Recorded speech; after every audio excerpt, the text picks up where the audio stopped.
यह कहानी है एक ऐसे भक्त की जिसकी अमर निष्ठा ने स्वयं भगवान राम को उसके चरणों तक खींच लिया। एक निषाद जनजाति की साधारण महिला शबरी और उसकी अमर भक्ति का यह प्रसंग रामायण के इतिहास का एक अमर अध्याय है। शबरी एक शिकारी के घर में पैदा हुई थी।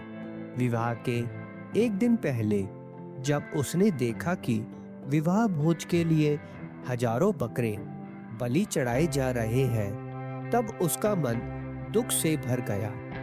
करुणा से परिपूर्ण होकर उसने अपना घर छोड़ दिया और एक ऐसे गुरु की तलाश में निकल पड़ी जो उसे भगवान का मार्ग दिखा सके।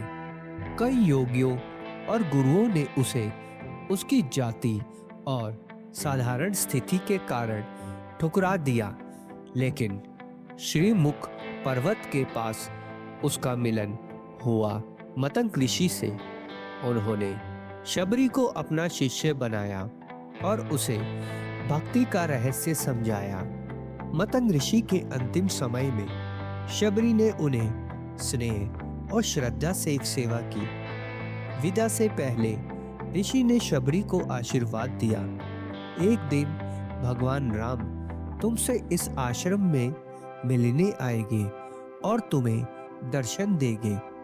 उस दिन से लेकर अपने जीवन के अंतिम पल तक शबरी अपने गुरु के वचनों पर अटल विश्वास करती रही। अंत में वह दिन आया जब राम और लक्ष्मण सीता की खोज में शबरी के आश्रम पहुंचे। शबरी के खुशी का ठिकाना न रहा। उसने अपने हाथों से तोड़कर रखे हुए बेर राम को प्रसाद रूप में अर्पित किए। शबरी भगवान राम को बेर अर्पित करते हुए राम मुस्कुरा रहे थे और लक्ष्मण हैरान होकर देख रहे थे। तभी राम ने लक्ष्मण से कहा, लक्ष्मण, ये बेर भले ही शिष्टाचार के हिसाब से उपयुक्त ना हो, पर भक्ति और प्रेम से भरा प्रसाद हमेशा पवित्र होता है।